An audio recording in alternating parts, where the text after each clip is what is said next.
mihanda nsura n'abantu nabonye abantu bababaye cyane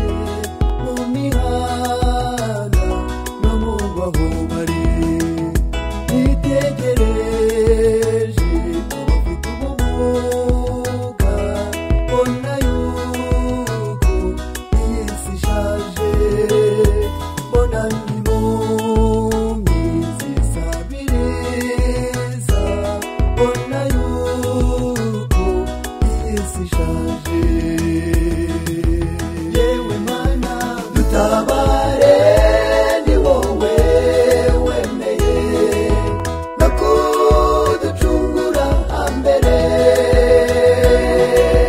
dutabare ni wowe wenyine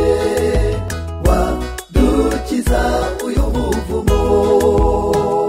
nta yindi mana twakwiringira tukuziho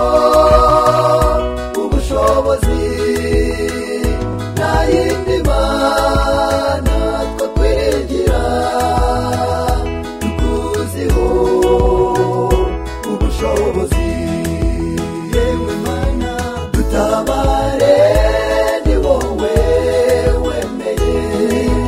no kuducungura hambere dutabare ni wowe wenyine wadukiza uyu muvumo nta yindi mana twakwiringira tukuziho ubushobozi nta yindi mana twakwiringira tukuziho ubushobozi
musozi